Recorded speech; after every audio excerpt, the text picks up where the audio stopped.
estudios diagnósticos y tenemos que aprender a dilucidar cuál es el mejor estudio diagnóstico para enviarle al paciente de acuerdo a lo que queremos buscar o evidenciar en este paciente.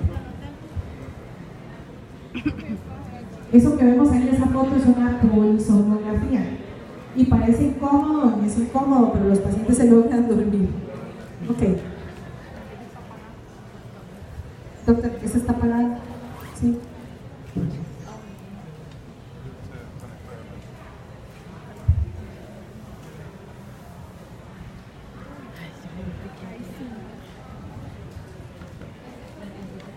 Los estudios de sueño son de diversos tipos. Tenemos aproximadamente 4 tipos diferentes de estudios de sueño, dependiendo de su profundidad. ¿Cuándo voy a decidir yo mandarle a un paciente un estudio de sueño? Lo primero es que después de hacer una adecuada historia clínica, les voy a pedir silencio, por favor, porque algunos quieren escuchar la charla. En cuanto a la evaluación del paciente, después de que yo evalúo al paciente, yo defino si es necesario o no enviarle un estudio de sueño. No todo paciente necesita un estudio de sueño. Y eso es algo sumamente importante. ¿Por qué? Porque los estudios de sueño, no sé aquí el costo, pero en Costa Rica todo es el doble, me parece, ¿verdad? $400. Okay. En Costa Rica una polisomnografía completa de una noche tiene un costo de $800 y un estudio ambulatorio tiene un costo de aproximadamente $300. Entonces, cuando definimos que a un paciente hay que hacerle un estudio de sueño, normalmente es porque no nos queda más, no porque simplemente se lo vamos a mandar para ver qué encontramos, sino que por eso es que tenemos que tener claro qué es lo que queremos buscar. Entonces, a todo paciente que tiene hipersomnia diurna y que ya le descartamos que tenga un síndrome de sueño insuficiente, porque lo más lógico es pensar que si tengo un paciente que consulta porque tiene sueño, puede ser que esté durmiendo poco. Si ese paciente no está durmiendo poco, entonces yo tengo que descartar qué está ocurriendo en esa calidad de sueño. Y eso nunca lo sabemos hasta que hacemos un estudio de sueño. ¿Por qué? Porque en ese estudio de sueño pueden aparecer movimientos periódicos de extremidades, pueden aparecer apnea obstructiva del sueño, puede aparecer síndrome de resistencia aumentada vía aérea superior, pueden aparecer un trastorno del hiperarousal, etc.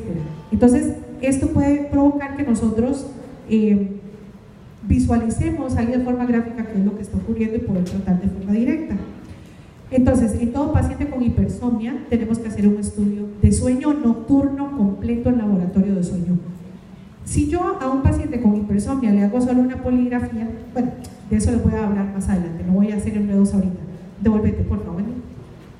Luego, pacientes con insomnio, y vean que le pongo ahí claramente como una estrellita, porque normalmente el paciente con insomnio, si yo, para que un estudio de sueño sea válido, tiene que tener por lo menos 4 horas de sueño, y si tengo un paciente que duerme 2 horas, ¿para qué le voy a mandar un estudio de sueño, verdad? Mejor lo pongo a dormir bien, trato de corregirle su insomnio, mientras yo no sospeche que tiene una causa, por ejemplo, respiratoria o neurológica, etcétera, pues yo le trato primero de compensarle su insomnio antes de enviarle la polisomnografía.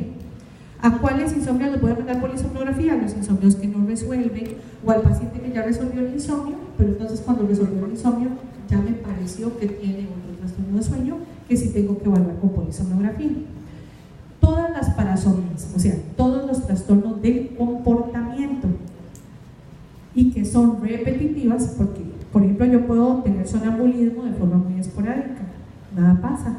Pero si ya tengo sonambulismo o un trastorno por pesadillas o somniloquios, que es hablar dormido, o un trastorno de comportamiento del REM, que es frecuente y que ya interrumpe mi sueño, es un trastorno que yo debo evaluar a través de estudio de sueño. Y todos aquellos trastornos respiratorios del sueño tienen que ser evaluados a través de estudios diagnósticos. Entonces, si lo vemos de esa forma, teóricamente, muchas de las patologías que buscamos en sueño ameritan un estudio de sueño, pero como tiene un valor elevado, tenemos que saber a cuál paciente enviar. Ok, tenemos 4 tipos de estudios de sueño. El estudio de sueño tipo 1 es el estudio de sueño que se llama polisomnografía, es el gold standard, es la herramienta más clara que tenemos para el diagnóstico de todos los trastornos del sueño, y las polisomnografías se hacen en un laboratorio de sueño porque parte de lo que las caracteriza es que están monitoreadas. una persona que está evaluando toda la noche, que los sensores estén con una adecuada adaptación a nivel de la parte física del paciente y que estén dando la señal adecuada. ¿Por qué? Porque el somnólogo o el encargado de evaluar al día siguiente la polisomnografía tiene que llegar y ver todos los canales de una forma adecuada y grabados o registrados de una forma adecuada para poderlos evaluar. La tipo 2 es la polisomnografía completa, pero que se hace de forma ambulatoria. O sea, yo llevo el polisomnógrafo a la casa del paciente, pero no tiene video monitoreo, por ejemplo, no siempre, o no necesariamente tiene al técnico que va a estar a cargo del paciente durante la noche. Las tipo 2 son súper complejas, nosotros no las hacemos en Costa Rica, porque cuando llegamos a revisar al día siguiente, el paciente tiene zafados todos los cables, porque sencillamente no hubo nadie a cargo del paciente durante la noche. Entonces nosotros no hacemos tipo 2 ambulatorias. Tipo 3 es probablemente la que ustedes han hablado más, han oído hablar más, es la poligrafía. Es este equipito que el paciente se lleva a la casa, que solo tiene 3 cablecitos, ¿ok? Y algo muy importante, y vean que pongo ahí en signo de pregunta, no tiene sueño. Una poligrafía no tiene canales de electroencefalografía, por lo tanto no es un estudio del sueño. Y esto se lo digo porque está mal vendido de esa forma. Cuando yo tengo un polígrafo y le digo al paciente que le hizo un estudio de sueño, estoy mintiéndole. Estoy fallando a mi ética. ¿Por qué? Porque no estoy viendo sueño, solo estoy viendo variables respiratorias, que eso es lo que mide la poligrafía. La poligrafía ve esfuerzo respiratorio, ronquido, desaturación y frecuencia cardíaca. O sea, el resto de patologías de sueño que no son respiratorias se me quedan totalmente fuera del alcance en una poligrafía. Y por último, los tipo 4, hablamos ya de estudios de sueño mucho más simplificados y ni siquiera son estudios de sueño. Y por ejemplo hablamos del oxiholter, de la pulsiometría, de la oximetría y de la actigrafía. Ya son estudios que a nosotros, por ejemplo, a mí a veces me llega un paciente y me dice, es que traigo este oxiholter porque tengo apnea del sueño. Primero, el oxiholter, muchas veces el registro es de más de 24 horas o de 24 horas. Hay un subregistro de la parte respiratoria. ¿Por qué? Porque solo vemos apneas, pero se quedan por fuera las hipopnías y las RERAs, que son un trastorno respiratorio del sueño también. Entonces, este tipo de estudios como la oximetría y el oxiholter solo nos dan una leve idea de que algo puede estar ocurriendo, pero yo como somnóloga no puedo quedarme con eso. Siempre tengo que pedirle al paciente un estudio más profundo. A veces es tan evidente que uno con un poco de experiencia, uno dice, sí, definitivamente tiene un índice de masa corporal de 45, tiene, según el oxiholter, 70 apneas por hora, desatura 55, pues a ese paciente obviamente yo no le voy a repetir ni voy a pedirle que gaste en otro estudio de sueño. Me voy directo a titularle presión aérea positiva, pero eso es porque tal vez uno tiene un poco de experiencia en esto y sabe cuál paciente definir como oxiholter. Pero definitivamente lo que les quiero decir es que no podemos quedarnos con la idea de que un oxiholter tiene la capacidad de diagnosticar un trastorno del sueño. Ok, la polisomnografía tipo 1 tiene de 16 o más canales.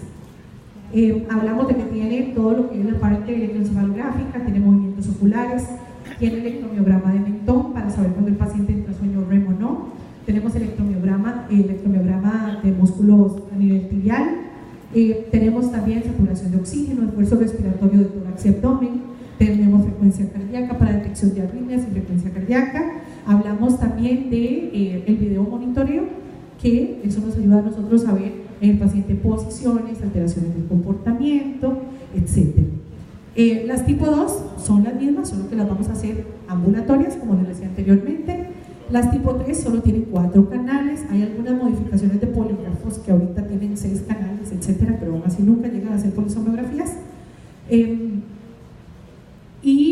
Los tipo 4 ya hablamos que tienen 2 canales o menos, que son muy poco sensibles para trastornos del sueño.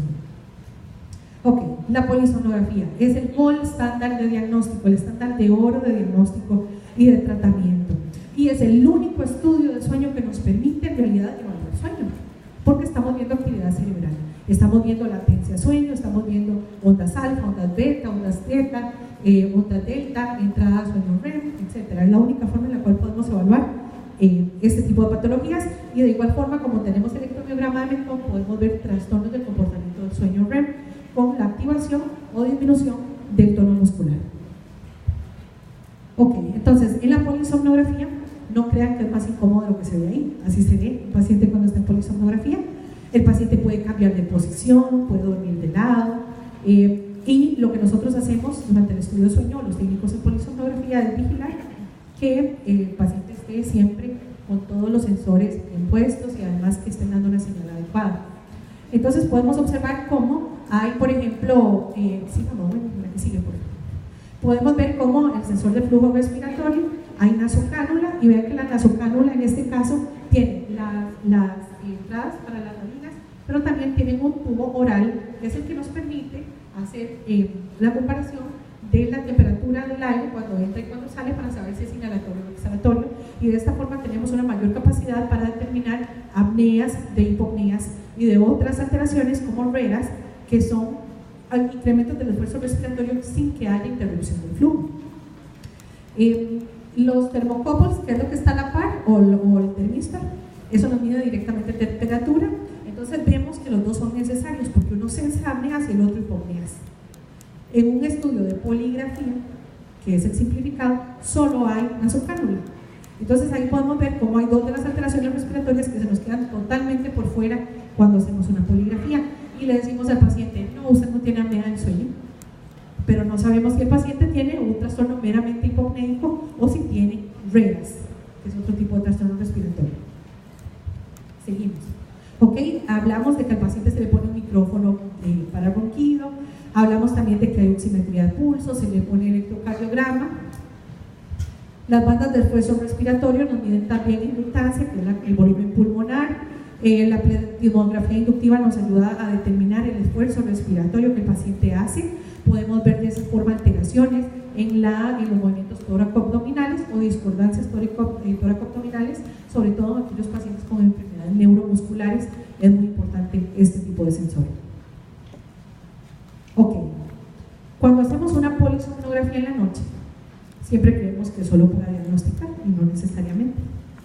Una polisomnografía nocturna me puede ayudar para diagnosticar una patología, pero también si yo ya tengo un paciente que sé que tiene apnea del sueño y movimientos periódicos de extremidades por alertamiento por apnea, entonces yo a ese paciente lo puedo llevar a una polisomnografía, pero para titularle la presión que necesita en el CPAP para corregir las apneas.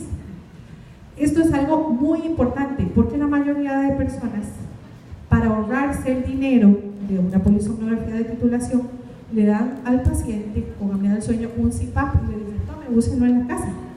El equipo se lo proponen de modo automático, pero los CPAPs dan presión de 4 a 20 centímetros. Si un paciente ocupa 12, ¿para qué le voy a entregar 8 centímetros más? Y si un paciente ocupa 7 o ocupa 15, yo tengo que saber exactamente cuál es la presión terapéutica de ese paciente. Ahora lo vamos a ver cuando vemos los casos clínicos, porque tenemos que saber exactamente cuál es la presión con la cual el paciente corrige. Yo a un paciente no lo dejo en 8 centímetros porque ocupa 12 o ocupa 10 porque en 8 todavía estaba haciendo apneas. Pero es muy común ver en la mala práctica de la medicina del sueño que a veces un paciente tiene apnea y nada más le dicen, tome, use el CPAP. ¿En cuánto? Pónganselo en 8. Entonces el paciente, si ocupa 12, va a seguir haciendo las apneas, va a seguir haciendo las desaturaciones, va a seguir sintiendo que el CPAP no le sirve para nada porque sigue con su trastorno del sueño. Y por otro lado, si le pongo a un paciente mayor presión de la que necesita, a mayor presión, mayor disconfort. Entonces es un paciente que no se va a adaptar a la presión aérea positiva, no le va a gustar el CPAP y como decimos en Costa Rica, lo va a mandar allá para el carajo el equipo y además nos va a venir a decir a nosotros que el resto de sus familiares no quieren tratarse la apnea del sueño porque ya tienen experiencia personal en el mal uso del equipo. Entonces, para que ustedes vean también que las polisomnografías, además de diagnosticar, también está el modo de titulación en el cual el paciente con apnea llega nada más que a ponerse ya el CPAP y nosotros a lo largo de la noche vamos midiendo la capacidad o la necesidad que tiene de presión hasta controlar el ronquido, hasta controlar la apnea obstructiva del sueño, hasta ver que incluso el sueño REM, que es cuando más se descompensan, ya no hace apneas. Entonces, este es el fin de la polisomnografía de titulación. Por otro lado, hay polisomnografía de noche dividida. Esto es que en pacientes, eso en realidad hay una discrepancia porque la gente cree que puede mandar a veces, sí, hágame una split night a ese paciente, una noche dividida. Eso es muy complejo, porque el hacer una noche dividida es una decisión de laboratorio de sueño, porque cuando estamos viendo al paciente en vivo y a todo color ahí haciendo las apneas severísimas, es cuando decimos, ¿para qué lo vamos a dejar dormir mal toda la noche si ya hicimos el diagnóstico en las primeras 4 horas? Entonces, en las siguientes 4 horas, vamos de una vez a entrar en el tratamiento con presión aérea positiva. Entonces, solo una noche diagnosticamos y tratamos. Pero entonces, el hacer una split night depende de lo que vamos viendo durante el estudio del sueño. Y por otro lado, tenemos las polisomnografías de seguimiento, por ejemplo. Tenemos un paciente que hizo una apnea leve o moderada, pero tenía una hipertrofia de amígdala grado 3, tenía un paladar que se le podía operar, tenía un septum desviado, entonces eso, y no era un paciente obeso. Entonces lo mandamos primero, por ejemplo, a operarse para ver la parte quirúrgica o el pacto otorrino en cuanto le logró corregir. Entonces podemos hacer una polisomnografía comparativa con respecto a la inicial. Entonces ahí vemos cómo también las polisomnografías pueden ser de seguimiento, ¿verdad? En el postoperatorio, o pacientes que dormían muy mal, se les pone un dispositivo de avance mandibular y le hacemos una polisomnografía con el dispositivo de avance mandibular puesto para poder nosotros saber qué efecto tuvo ese dispositivo a lo largo de la noche. Entonces, para que ustedes vean que polisomnografías, esto es una cuestión muy variada, muy dinámica y va a depender de lo que ocupamos ver en el paciente. Por otro lado, tenemos también polisomnografías de test de latencias múltiples de sueño y test de mantenimiento de vigilia. Son para pacientes con hipersomnia diurna. Nosotros hacemos este tipo de estudios para poder definir la tendencia que tiene el paciente para ingresar a sueño REM en momentos en que ya no debe ingresar a sueño REM. En video monitoreo, por ejemplo, con polisomnografía, hablamos de todos aquellos pacientes que ocupan una polisomnografía porque el trastorno lo hacen en sueño, pero ocupamos también ver la parte del video, ver qué es lo que hace, cómo es que deambula, qué es lo que lo activa, qué actividad tiene, si hace bruxismo, si el paciente tiene actividad sexual o tendencia a iniciar actividad sexual durante el sueño. Todo esto lo hacemos a través de video monitoreo con polisomnografía. Actualmente la mayoría de polisomnógrafos traen video monitoreo, pero a veces el hecho de tenerle video tiene un costo súper elevado de más de $5,000 o $6,000 extra. Entonces mucha gente hace polisomnografía sin video monitoreo. Esto no es adecuado. Y tenemos también pacientes, por ejemplo, con alteraciones en las cuales hacen comportamientos muy complejos durante el sueño o que hacen actividades que uno ya ve que no son una parasomnia normal.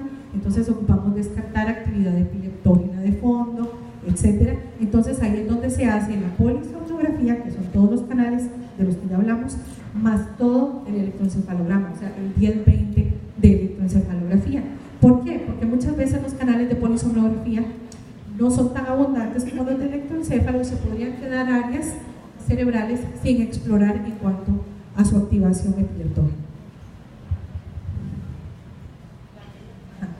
Ok, entonces, esto es, no lo vamos a ver todo porque es como un protocolo. Sin embargo, lo importante es que si yo tengo un paciente en quien no tengo alta sospecha de apnea del sueño, porque solo ronca, porque no tiene somnolencia importante, porque además no lo han visto hacer muchas apneas por hora, ese es el paciente que típicamente yo mando poligrafía.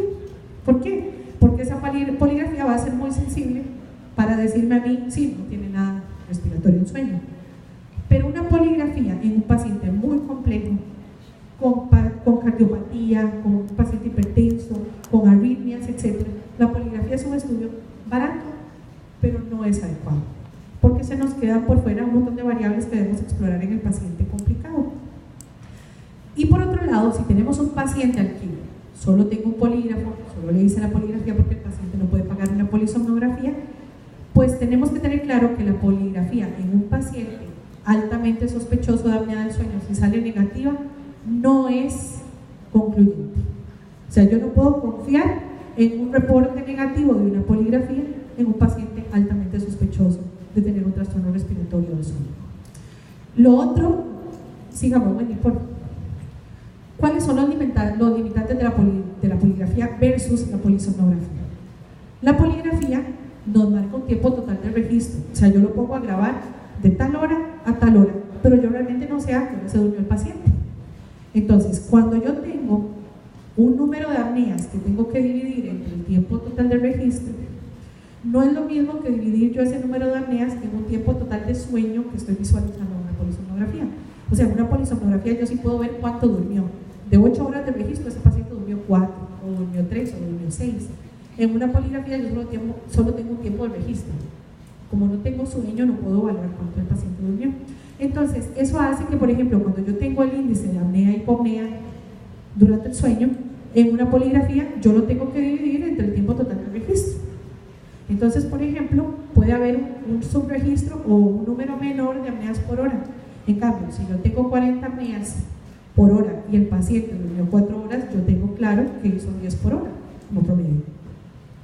Entonces, cuando lo dividimos por un tiempo total de registro, siempre nos va a dar un número menor de apneas por hora. Y esto va a hacer que tomemos decisiones con respecto al manejo de ese paciente, porque el paciente leve no necesariamente hay que tratarlo, los moderados depende. Entonces, cuando ese índice de apnea y hipopnea va a ser arrojado por una poligrafía, yo no puedo tomar decisiones de tratamiento porque sencillamente la poligrafía me puede estar dando menos apneas por hora de las que realmente están registrándose. Y por otro lado, como solo tiene nasocánula, se quedan por fuera alguna serie de trastornos respiratorios que también habría que tratar y que simplemente no los estoy viendo porque el equipo no me da esa posibilidad. Por otro lado, solo tiene un objetivo la poligrafía: descartar apnea del sueño. No me sirve para ver somnolencias, no me sirve para ver parasomnias, no me sirve para ver insomnio. Así de sencillo. Solo puedo saber si el paciente tiene algo respiratorio durante el sueño y que sea obstructivo, porque tampoco son sensibles para apnea central del sueño ni para respiración de Cheyne-Stokes. Entonces, en ese sentido hay que tener mucho cuidado, ¿verdad? Yo no puedo, en Costa Rica pasa también, por ejemplo, hay gente que dice que es apneóloga. Yo eso nunca lo he oído. O sea, es como que a mí me digan que alguien es especialista en el único dedo del pie. Entonces, desgraciadamente, si un paciente llega por somnolencia, ¿verdad? Esos médicos llegan y le dicen al paciente: tome, no tiene apnea. Pero ¿qué hace el paciente con su somnolencia? Algo tiene que tener. Entonces es ahí donde, desgraciadamente, nos quedamos muy cortos en el manejo de estos pacientes. Y por último, tener en cuenta que la poligrafía deja por fuera una serie de trastornos respiratorios: apnea central, RERAS y muchas veces hipopneas. Entonces, en realidad, si lo vemos claramente, hay un subregistro claro de los trastornos respiratorios del sueño con la poligrafía cardiorrespiratoria. Yo no la satanizo, yo uso poligrafía, pero sé a cuáles pacientes ponerles poligrafía, que eso es tal vez lo que ocurre a nivel de Latinoamérica, que si yo solo tengo un polígrafo, entonces solo te hago una poligrafía. Si tengo un polisomnógrafo, entonces te hago una polisomnografía. En realidad eso no es así. Las clínicas de sueño deben tener la capacidad de brindarle al paciente cualquier estudio del sueño de acuerdo a sus necesidades, no simplemente ofrecerle al paciente lo que yo tengo. Seguimos.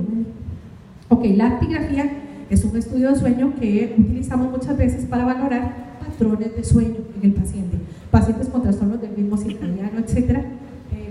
La actigrafía es un equipito que se da, que es como un velocímetro, que lo único que nos mide es actividad. Entonces, sigamos. Bueno, podemos observar aquí cómo, en este caso, tenemos el registro de varios días de sueño de un paciente a través de un actígrafo, en donde podemos observar que este paciente se durmió a las 12 de la noche, porque vemos la disminución de la actividad, y estuvo dormido hasta las 8 de la mañana. A las 8 de la mañana se mantiene despierto hasta las 10. Eso fue el primer día.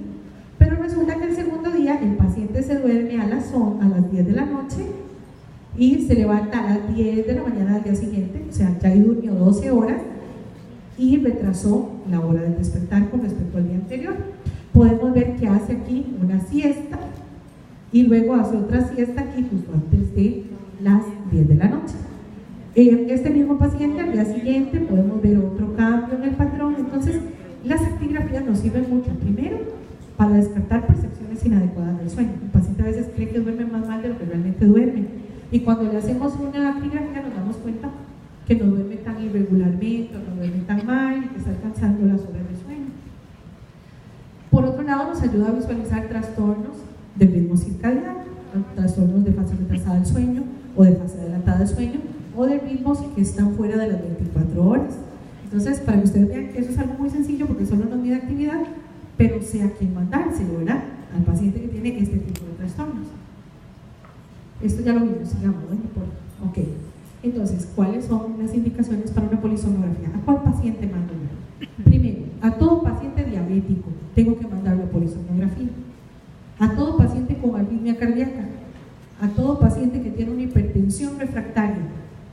todo paciente que tiene un índice de masa corporal de 30%, al paciente con insuficiencia cardíaca congestiva. Tengo que enviar a todo aquel paciente que estoy sospechando un trastorno respiratorio del sueño, ya sea para su diagnóstico, para su intervención a través de presión aérea positiva o para el seguimiento. Tengo que enviar a aquellos pacientes para control posterior a la cirugía realizada por otorrino, así también como una intervención para tratar el ronquido, y aquellos pacientes que tienen enfermedad neuromuscular, a todos los tengo que mandar a polisomnografía, porque yo sé muy bien cómo está el paciente de día y le hago pruebas de función pulmonar y sé que el paciente no está haciendo hipoventilación, pero el sueño es otra cosa. En el sueño el paciente se hipoventila, hace irregularidad en su frecuencia respiratoria, disminuye el volumen respiratorio y al final el paciente se desatura y se va a complicar de su patología por el sueño, no por su estado de vigilia. Entonces yo no puedo saber cómo está el paciente en sueño solo con ver cómo está el día.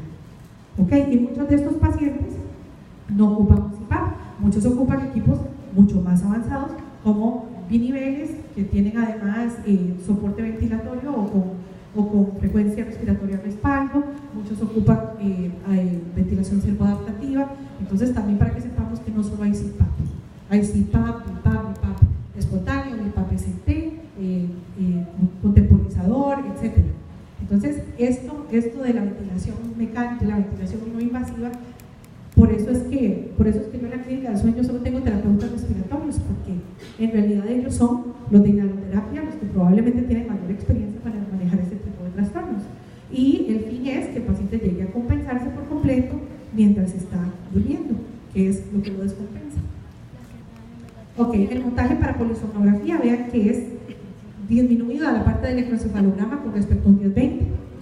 Tenemos solo frontales, centrales, occipitales y los mastoides, sigamos, bueno.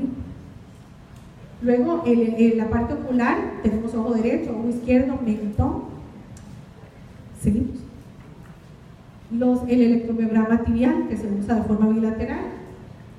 Ok, y al final lo que vamos a tener es un registro como este, que ahora en los casos clínicos que vamos a ver lo vamos a ver más claro. Seguimos. Ok, esta es una polisomnografía normal. Vemos una parte, bueno, aquí no me salieron todos los canales de electroencéfalo. Vemos ojos, ojo derecho, ojo izquierdo, electromiograma de mentón, ronquido, electrocardiograma, vemos esfuerzo respiratorio a través de nasocánula, esfuerzo respiratorio a través del termistro, bandas de tórax y abdomen, pierna derecha, pierna izquierda, saturación de oxígeno, frecuencia cardíaca y posición, porque hasta la posición tenemos que ver un paciente que puede roncar solo cuando está boca arriba o hacer apneas solo cuando está boca arriba. Entonces esto es muy importante para nosotros también. Ok, el test de latencias múltiples, que es el estudio de sueño que hacemos al día siguiente para ver hipersomnia diurna excesiva, es un estudio que siempre tenemos que hacer después de una polisomnografía convencional de noche. ¿Por qué? Porque yo pude haberme ido de fiesta, llegar a las 5 de la mañana y llegar al estudio de sueño del test de latencias múltiples y voy a salir alterado porque no he dormido en toda la noche. Entonces, cuando tenemos un paciente con hipersomnia que vamos a evaluar, hacemos una polisomnografía nocturna primero, con un fin. El fin es ver que no tenga apneas, el fin es ver que no tenga movimientos de piernas o que no tenga algún trastorno que es el que origina la somnolencia diurna durante el día. Y si todo esto sale negativo, al día siguiente hacemos el test de latencias múltiples, que son básicamente 5 siestas de 20 minutos separadas cada una de 2 horas, con el fin de ver si hay ingreso a sueño REM en corto tiempo, porque no deberíamos entrar a REM en 20 minutos. Entonces, lo que buscamos es la tendencia del ingreso del paciente a sueño REM, para descartar narcolepsias y para descartar también trastornos ya como una hipersomnia idiopática. Ok, ¿tienen alguna duda con respecto a los estudios de sueño? Esto es muy importante que les quede claro. Les expliqué bien en cuáles casos mandar qué, no sé. ¿No hay comentarios? Ok. Vamos a ver unos casos clínicos que Wendy les va a mostrar ahorita, para que ustedes también se hagan una idea de al final cómo interpretamos el cuadro resumen en una polisomnografía. Por si algún día les llega alguna, que ustedes sepan cómo interpretarla. ¿Casos qué? Sí, no importa. Así va a salir. No, pero ¿cómo le quiero?